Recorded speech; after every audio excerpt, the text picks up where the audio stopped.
Action to avoid collision. This is where the gravy is, all right? This is where we're going to really spend some time.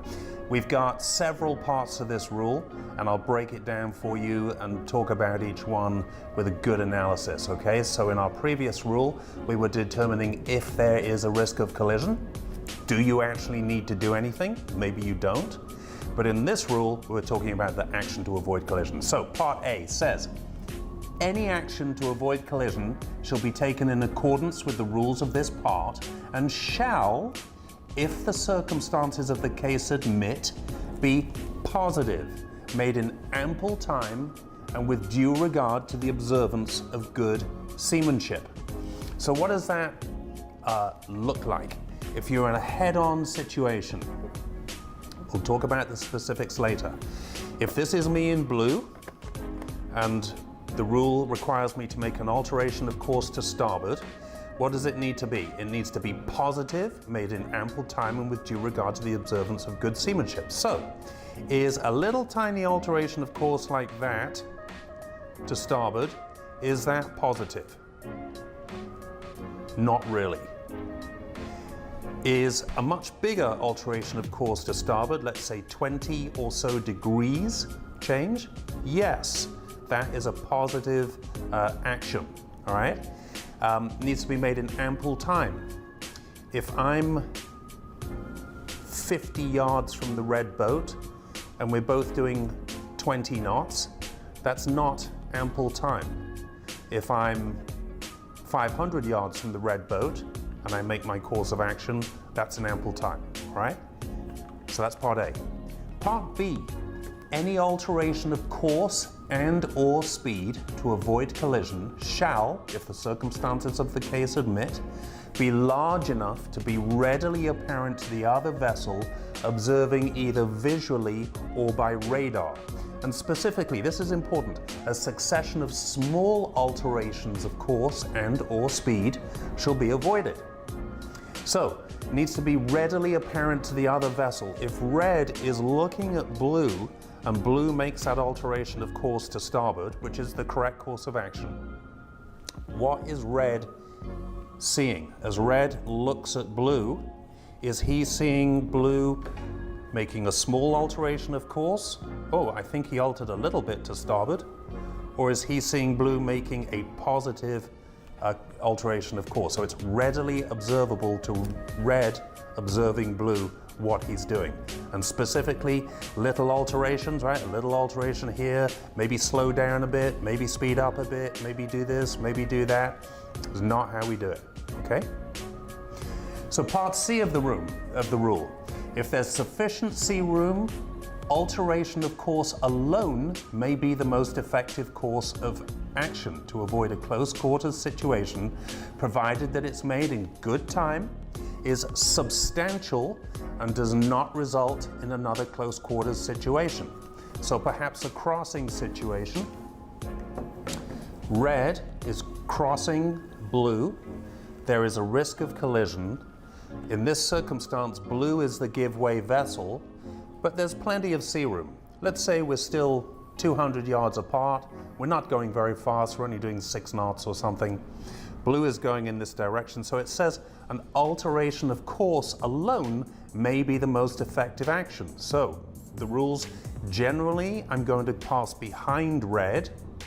It's the courteous way to do it, and the rules ask you to pass astern of the other vessel wherever possible. It's okay to go ahead, but in this case we're going to go astern.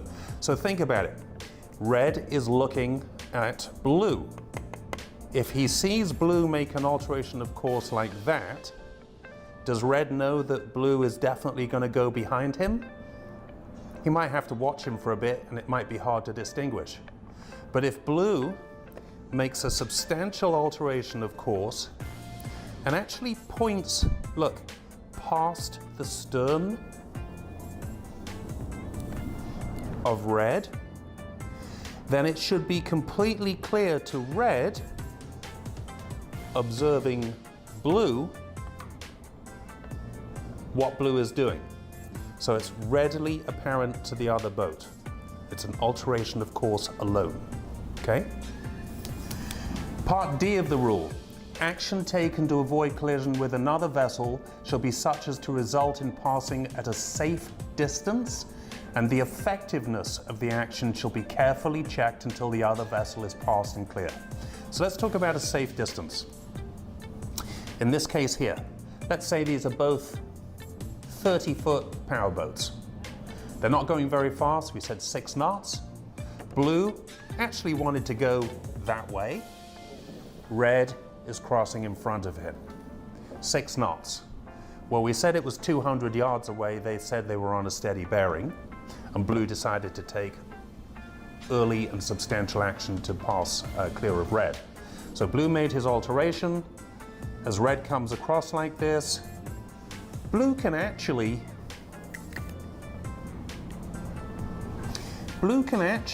start to come back to his base course. Remember, we said he actually wants to go that way. So Blue can come back around the stern of Red, as long as it's safe to do so, as long as there's no other jet skis whizzing around down the far side of Red that Blue hasn't seen, right? So as long as that's not the case, Blue can actually come back to his base course, continue on his way, and Red passes clear. So what distance do we need? 30-foot boats at 6 knots? There's no hard and fast rule. 30 yards is probably plenty, okay? If you're going significantly faster, you might want to build in a bigger safety margin, maybe 100 yards. If you're in a, let's say in a sailboat situation, right? And you're taking avoiding action, and you're only doing 3 or 4 knots, and this guy's doing 6 knots, again, you don't have to go miles. Well, if it looks and feels safe, then it probably is. In large ships, in warships, we generally like to stay a mile away from anything else, a big cargo ship or something like that, but it's subjective. So there's no hard and fast rule, but it should be a safe distance. And then it also refers to monitoring the bearing of the other vessel until it's finally passed and clear. And so, again, in this situation, Blue is altering course to pass astern of Red, like this. As they proceed, it should be fairly obvious to Blue, observing Red, that Red is passing clear. But if there was any doubt or any cause for concern, again, you can use your hand-bearing compass and you can continue to look down the bearing of the vessel that you are crossing to ensure that the bearing on the hand-bearing compass continues to change as that vessel draws clear. Part E, we're still on Rule 8.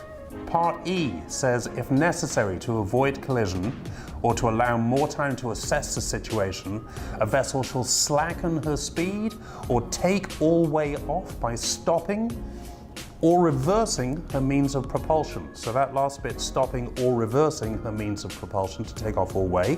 You know this from your boat, especially a big heavy sailboat that has a relatively small engine, relatively. You may need to actually reverse the propulsion to stop the boat because the boat has momentum and inertia, right? So again, in our crossing situation, Blue is giving way to Red. Red is coming up. They're on a collision course. Blue has to give way to Red in this circumstance. So instead of altering course to pass astern of Red, as we saw in the previous example, Blue could just stop or reverse his means of propulsion and stay stopped in the water here, and allow Red to pass clear ahead of him. That's perfectly okay. Blue would need to make it very obvious what he's doing, so slacken speed or reverse gear to actually stop the boat, because remember, Red knows that you'll give way to him. He's expecting you to take appropriate action. So Red has to be able to clearly see what you're doing. So there's no confusion. Okay, action to avoid collision has to be positive and made in ample time. You hear a ship's horn over my shoulder there out on San Diego Bay. These rules are alive and they're happening all around us. So part F of Rule 8, action to avoid collision. Part F has 3 parts to it. They're really quite complex, and I want you to read them for yourself because they are complex and involved.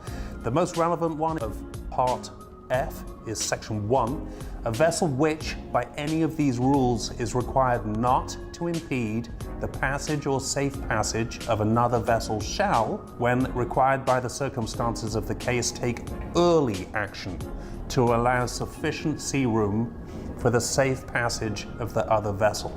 So, for example, if we have a large ship in a narrow channel, we'll talk more about that in a later rule, and I am in a relatively small powerboat, I am required not to impede the passage or safe passage of that large ship. Let's say red is, in this case, is the large ship going down a narrow channel. I'm required not to impede his passage. It doesn't matter if he looks as though he's the giveaway vessel to me. I'm required not to impede his passage, and I'm required to take early action to allow sufficient sea room for red to go past in this case.